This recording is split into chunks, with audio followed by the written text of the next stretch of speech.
Bonjour et bienvenue dans ce nouvel épisode de vlog que je tournerai encore en une seule fois parce que j'ai toujours des problèmes pour monter et enregistrer plusieurs petits vlogs en une seule fois, donc je le tournerai qu'en une fois, ce n'est pas bien grave.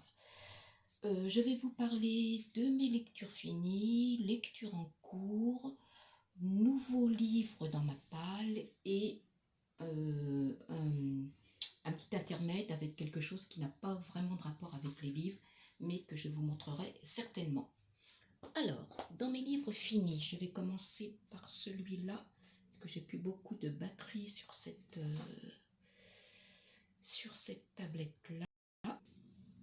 C'est un livre numérique, Les morts insignifiants. Voilà. De Gaëtan Ballester, Lectures obscures sur Instagram. C'est un livre que j'ai reçu en service presse numérique de la part de l'auteur. Dans ce livre, on va suivre Cédric. Cédric qui est un fils d'agriculteur qui va à la suite d'une tragédie familiale monter à Paris. Il est plein d'ambition, il est plein d'envie, il a envie de réussir dans sa vie et surtout, il ne veut pas devenir un être insignifiant comme lui a toujours dit son père. Donc il monte à Paris, il pense qu'il va réussir, que voilà, la poule aux œufs d'or est là, mais il va être très vite bien déçu parce que la vie parisienne n'est pas du tout comme il se l'imaginait. Déjà, trouver un travail, il ne va pas en trouver tout de suite. Il va enchaîner petit boulot et période de chômage. Il va manquer d'argent. Il va avoir un petit appartement où vont élire domicile aussi les rats.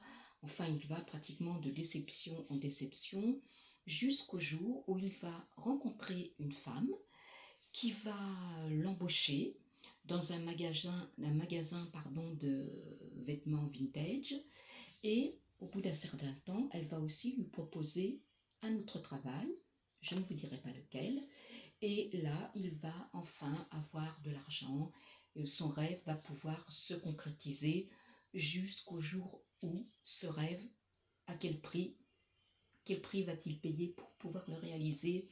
Je vous laisse le découvrir avec ce livre, Les morts insignifiants de Gaëtan Ballester.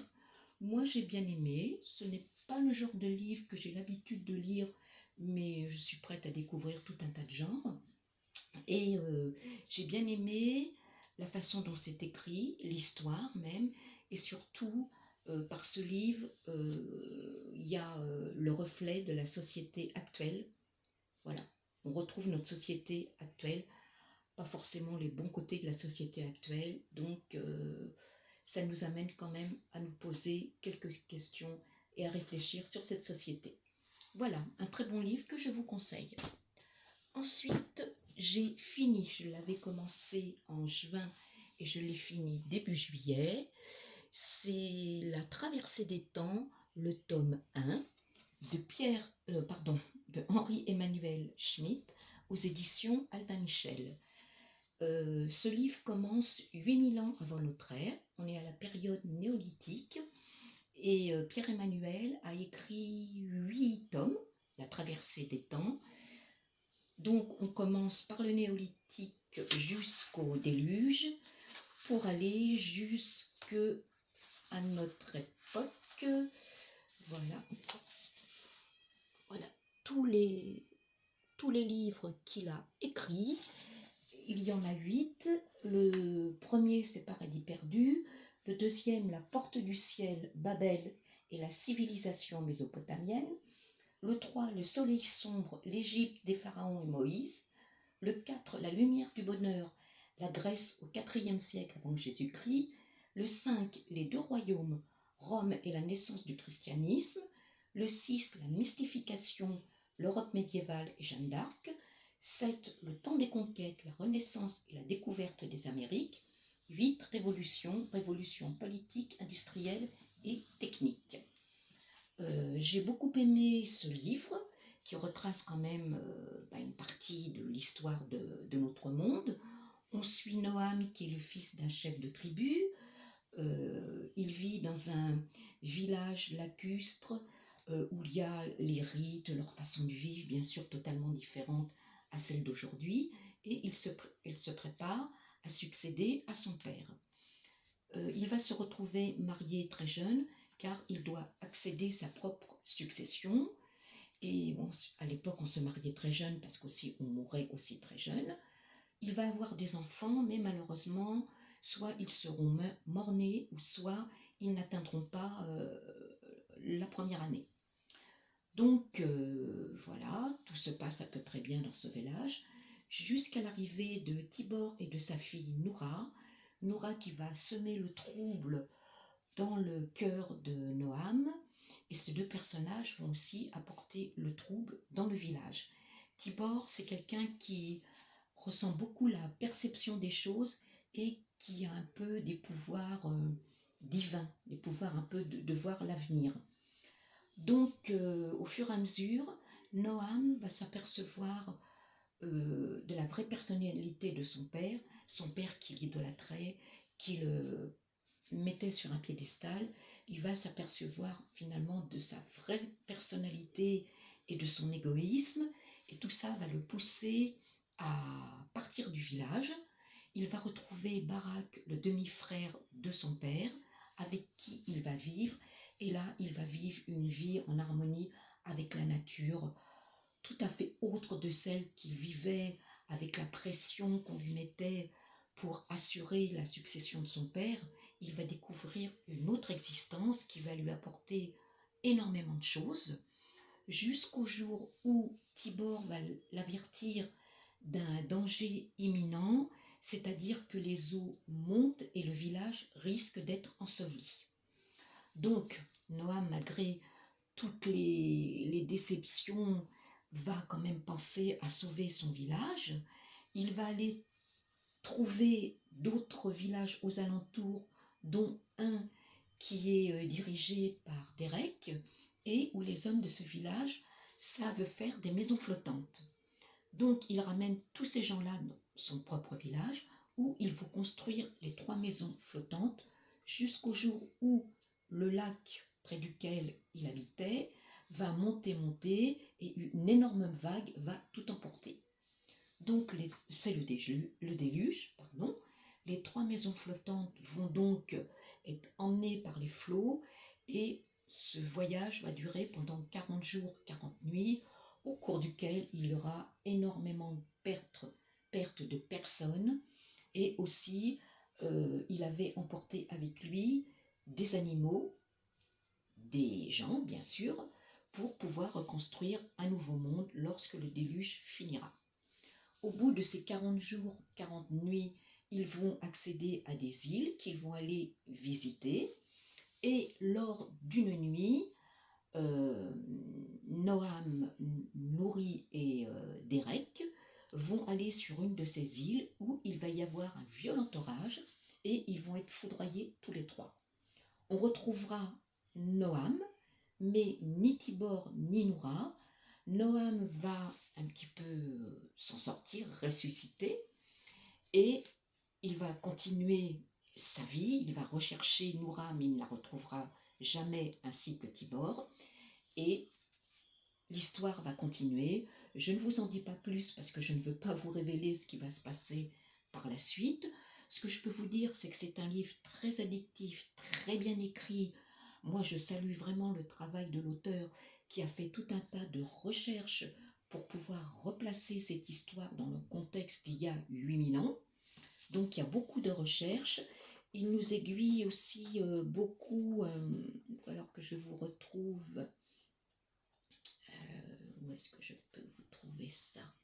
Où il nous met des petites choses pour expliquer en bas de page. Voilà, vous voyez, là, on a l'écriture, et en bas ici, là, il nous explique tout ce qui se rattache soit à la période, soit aux façons de vivre de cette époque. Là, il parle, je ne sais plus de quoi il parle. Oui, le ciel est par milliers, des nuages épais, lugubres, charbonnaient le ciel et labouraient l'horizon à vive allure. Voilà, alors là, il nous met l'invention du lointain, voilà, qui demande beaucoup de temps aux hommes. Voilà, si l'une des disciplines les plus récentes, la météorologie, mit des millénaires à l'aide, c'est parce qu'elle supposait deux éclatements dans l'esprit. Vous voyez, il nous fait toute une petite narration pour nous expliquer de quoi il parle à ce moment-là. C'est un livre qui est divisé en première partie. Chaque début de partie, il y a un petit prologue qui se situe à notre époque. Et quand la première partie commence, eh ben, c'est 8000 ans avant. On va jusqu'à un certain moment. On passe à une autre, pas une autre époque, mais une autre partie de l'histoire où il y a un prologue. Et voilà, ça s'enchaîne comme ça sur plusieurs étapes du livre. Je vous conseille vraiment ce livre. Moi, j'ai beaucoup aimé. Il paraît assez épais, mais il fait que 560 pages. Ça se lit vite. Il y a des dialogues. L'histoire est tellement intéressante qu'on enchaîne les pages sans aucun problème. La traversée des temps, le tome 1. Pierre-Emmanuel Schmitt, Paradis perdu, aux éditions Albin Michel. Le deuxième livre que j'ai terminé, j'ai oublié de vous dire, excusez-moi, je l'ai lu dans le cadre d'une lecture commune organisée. Toutes les lectures communes que je vais vous parler n'importe comment dans ce vlog sont des lectures communes organisées par Élise, Magique Lissou et Sophie, Madame Sophie 29. Voilà. J'ai lu Aliénor d'Aquitaine, aussi en lecture commune avec ses deux copines et bien d'autres. Alors là, c'est un roman historique que j'ai aussi beaucoup aimé. Moi, les livres que je vous présente là, ce sont vraiment des livres que j'ai vraiment adorés. C'est aussi une trilogie. On a le premier qui est L'été d'une reine. Voilà. Le deuxième, c'est l'automne d'une reine, pardon. Et le troisième, l'hiver d'une reine. Donc, dans ce premier tome, on va suivre Aliénor. Aliénor qui est la femme, décidément aujourd'hui, avec la chaleur, ça va pas du tout, qui est la fille de Guillaume X, qui est le duc d'Aquitaine, et normalement, elle doit succéder à son père, car elle avait un frère, mais malheureusement qui est décédé, donc elle se retrouve la fille aînée, et c'est elle qui devrait hériter du domaine de l'Aquitaine. Donc elle vit là avec sa sœur, avec son père, elles sont vraiment très heureuses. Et son père va partir en pèlerinage à Compostelle, mais malheureusement il va décéder lors de ce voyage. Son père se savait malade, donc il avait rédigé un testament dans lequel il voulait mettre sa fille à l'abri, et pour ce faire, il va la mettre sous la protection du roi de France, Louis VI le Gros, et arranger un mariage avec le fils de celui-ci, le dauphin, le futur Louis VII. Donc, dès que son père est décédé, elle va rejoindre le royaume de France et se retrouver mariée à Louis VI. Elle n'a que 13 ans. Louis le dauphin doit avoir une quinzaine d'années. Mais quelque temps après, Louis VI le Gros va décéder. Donc elle va très jeune se retrouver reine de France. Après quelques mois de mariage plus ou moins heureux, où ils vont apprendre à se connaître, à se découvrir, son mariage va un petit peu tourner court. Louis VII, qui lui se préparait à des études de prêtre, ne pensait pas du tout monter sur le royaume, mais le prince héritier étant décédé, c'est lui qui doit devoir accéder au trône, donc il interrompt ses études de prêtrise pour monter sur le trône, mais va être toujours imbibé par la religion. En plus, il est très mal entouré, il est entouré de personnes qui complotent plus ou moins, qui vont le mettre sur des voies totalement néfastes. Donc Aliénor va en plus être assez malheureuse de ce mariage. Elle doit donner un prince héritier à son mari, mais elle n'aura que 2 filles. Donc tout ça va l'amener à demander l'annulation de son mariage, qui sera d'abord refusée par le roi, mais acceptée finalement. Au bout de 15 ans, elle va se retrouver libre, elle va retourner dans son duché d'Aquitaine, mais elle va devoir se remarier très vite, parce que bien sûr les prétendants vont un petit peu se précipiter pour l'épouser, pour pouvoir obtenir le duché d'Aquitaine. Finalement, elle va épouser Henri, qui est le duc de Normandie et qui est prétendant au trône d'Angleterre. Un trône qui a été substitué à sa mère, qui aurait dû, elle, monter sur le trône d'Angleterre, mais elle s'est trouvée destituée de par sa personnalité, de par sa façon de parler. Donc lui décide de se battre pour récupérer ce titre. Il va donc partir en Angleterre avec Aliénor pour récupérer son titre de roi d'Angleterre. Voilà, j'espère que j'étais assez explicite dans mes explications. Moi, j'ai beaucoup aimé. J'ai beaucoup aimé le livre, j'ai beaucoup aimé la façon dont c'est écrit. C'est un livre d'histoire, alors d'Angleterre, mais l'histoire d'Angleterre est aussi très riche, très intéressante, parce qu'aussi un très vieux pays. Donc, parallèlement à la France, qui est aussi un vieux pays où il y a eu énormément de rois, énormément de choses pendant des décennies et des décennies. Franchement, si vous êtes friande d'histoire et de romans historiques, je vous conseille vraiment ces 2 livres-là, vous ne serez vraiment pas déçus. Voilà, donc j'attends la lecture commune qui va être organisée pour le tome 2, que je lirai bien évidemment. Et ce que j'ai aimé aussi dans ce livre, c'est la personnalité d'Aliénor, qui a défendu ses positions. C'était une femme indépendante, c'était une femme qui pour l'époque se rebellait, n'acceptait pas toutes les conditions qu'il y avait en 1137. Vous voyez, 1137, hein, la femme, elle n'avait que le droit de se taire, et puis c'est tout. Elle, c'est quelqu'un qui va ruer dans les brancards, qui va tout faire pour obtenir ce qu'elle veut et vivre sa vie. Voilà, donc Aliénor d'Aquitaine, l'été d'une reine, de Elisabeth Chadwick, aux éditions Hauteville.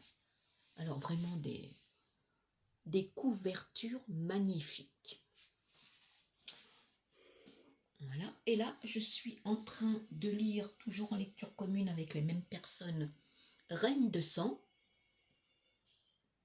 Reine de sang de Philippa Grégory, aussi aux éditions Hauteville. On reconnaît bien leur mise en page de couverture qui est vraiment exceptionnelle. Donc là, celui-là, je ne l'ai pas encore fini, il est en cours. Donc, comme je vous disais, là, on est en Angleterre, où on va suivre l'histoire de 3 sœurs. Alors, on a Jane, Catherine et Marie Grey, qui vont elles aussi se battre pour la succession du trône de France. Enfin, surtout la deuxième sœur, Catherine, parce que la première sœur ne voulait pas du tout du trône, mais elle a été un petit peu obligée à la suite d'intrigues, de complots, enfin, tout ce qu'on pouvait voir à cette époque-là, de monter sur le trône. Ce livre est divisé en 3 parties, en 3 livres, livre 1, livre 2, livre 3, et à chaque livre, on va suivre l'histoire d'une des 3 sœurs. Donc Jane qui était très bigote, très dans la religion, qui ne voulait pas du trône, mais comme je vous l'ai expliqué, elle a dû y monter pour très peu de temps, mais voilà, parce qu'elle a été très vite destituée. Puis je ne vous dis pas, je ne vous en dis pas plus. Catherine, pareil, qui elle au début ne veut pas trop du trône, mais finalement peut-être que très différente de sa sœur, elle a envie de vivre sa jeunesse, elle aime le faste, elle aime danser, elle veut aimer, elle veut être libre d'aimer, libre de vivre, enfin voilà. Et on a aussi la dernière, Marie qui est la 3e sœur. Alors elle Marie, c'est elle ne veut pas qu'on l'appelle comme ça, mais malheureusement, c'est une naine. Donc à l'époque, naine, c'était vraiment, voilà, maintenant, voilà, les personnes de petite taille, comme on les appelle maintenant, sont acceptées dans la société, il n'y a aucun problème. À l'époque, ce n'était pas du tout la même chose, mais même si elle est petite, c'est quelqu'un qui a une forte personnalité, qui sait ce qu'elle veut, et comme elle est petite, personne ne la voit, donc elle se faufile un peu partout. Elle est au courant de tout ce qui se passe au royaume d'Angleterre, donc c'est quelquefois bien utile. Je n'en dis pas plus pour le moment parce qu'il n'est pas fini. Je reviendrai plus en profondeur sur ce livre dans le prochain vlog. Mais pareil, moi j'aime énormément, énormément. Voilà, et puis ces livres qui ont rejoint ma palle. Alors tout d'abord, je me suis acheté le tome 2 de Blackwater de Michael McDowell aux éditions Monsieur Toussaint Louverture. Alors voilà, encore une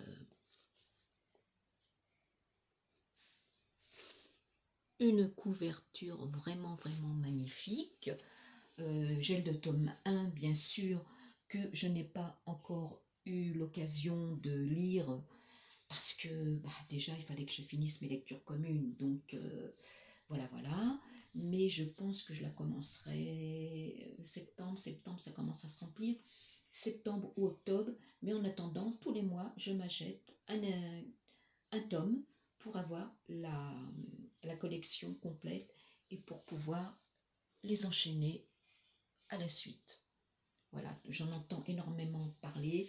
J'évite de trop lire les chroniques parce que je ne veux pas trop savoir. Je sais que c'est une saga familiale, mais je ne veux pas trop savoir ce qui se passe à l'intérieur de cet homme. Je veux le découvrir par moi-même. Voilà. Et puis, au début juillet, c'était mon anniversaire. Donc, sur Instagram, je vous ai posté les 3 livres que j'ai reçus. Et je vous les montre ici. Alors, il y a Cupcake, Meurtre et Cupcake au caramel. Voilà, voilà.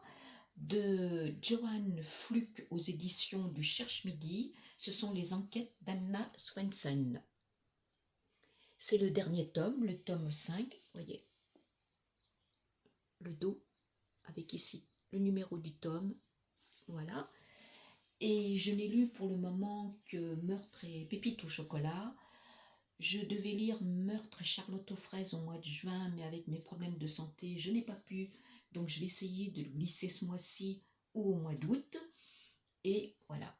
Donc je les ai tous dans ma palle. Il n'y a plus qu'à.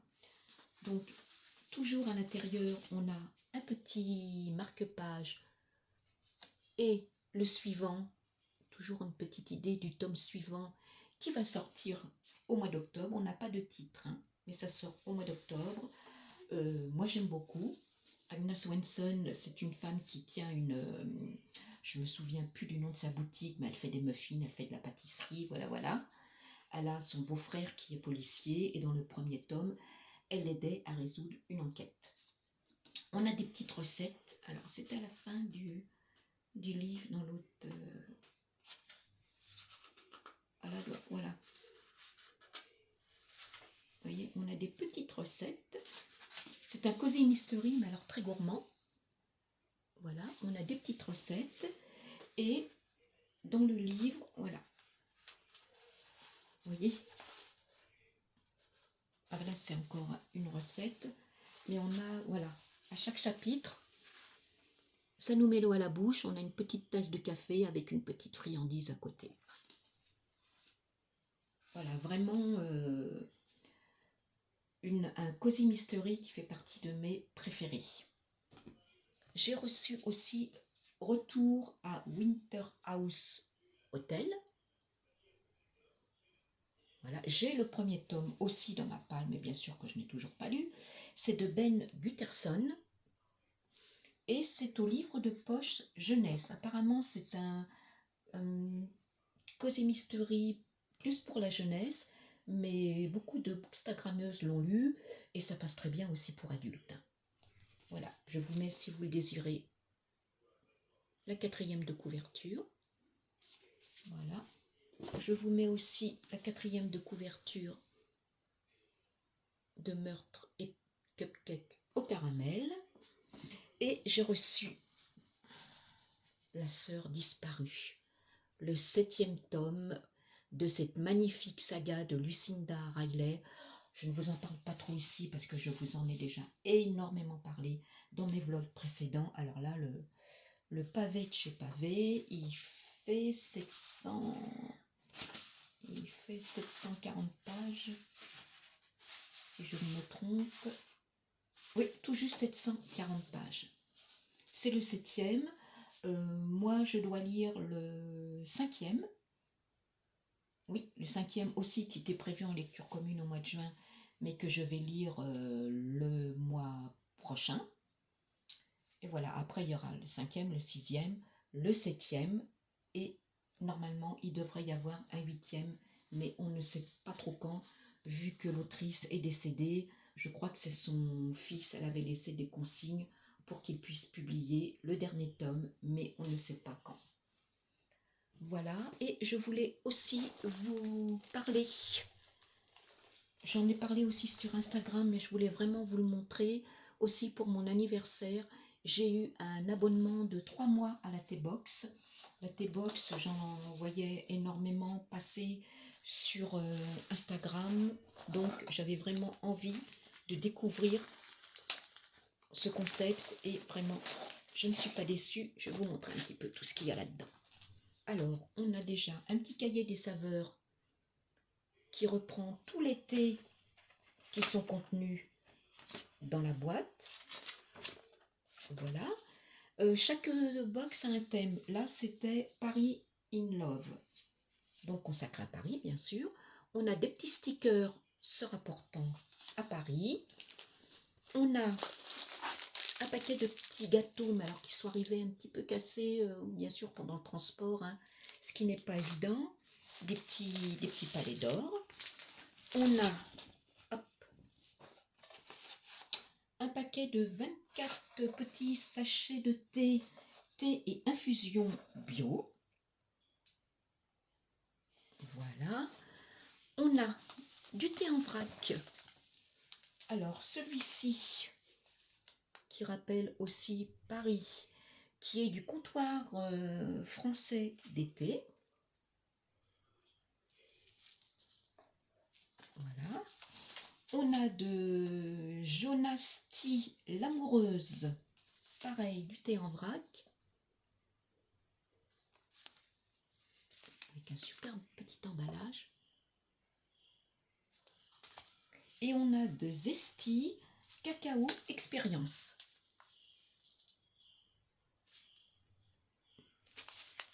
Voilà. On a aussi du thé. Alors, en sachet mousseline, cette fois-ci, du thé de Palais d'été. C'est pareil, j'en ai beaucoup. J'aime énormément leur thé.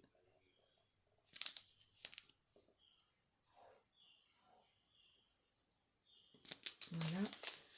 Infusion du Louvre, encore, mais un autre. Il est très bon celui-là. Un autre parfum. Voilà. Le thé du Louvre encore. Mais pareil. J'espère que vous arriverez à bien voir. Et le dernier, Palais du Louvre.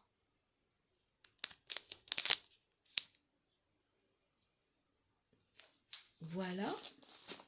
Et on a deux petits sachets d'infusion, alors que je ne connaissais pas du tout. C'est Famille Marie, infusion bienfaisante de l'agriculteur. C'est les deux mêmes. Hein. Voilà, voilà.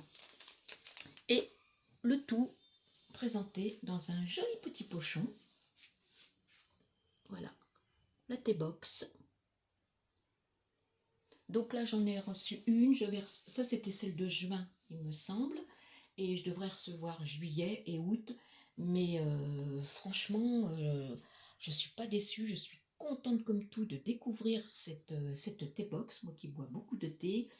Et puis en plus, ça va me faire découvrir à part Palais d'été, ça, Clipper, je connais les thés Clipper, mais je ne connais pas ce parfum-là. Et puis ceux-là que je vais découvrir. Eh bien écoutez, voilà, je vous remercie si vous avez pu regarder mon vlog jusqu'ici. N'hésitez pas à vous abonner, à mettre un petit pouce vers le haut et à me laisser des commentaires. Des commentaires pour me dire ce que vous en avez pensé, pour me dire si vous avez lu ou désirez lire des livres que je vous ai présentés, et si vous trouvez qu'il y a des choses à améliorer.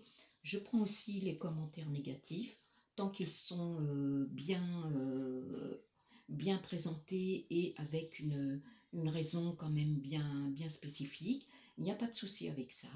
Je vous souhaite de bonnes lectures. Je vous souhaite aussi de bonnes vacances si vous êtes en vacances. Et je vous dis à bientôt pour un nouveau vlog. À bientôt!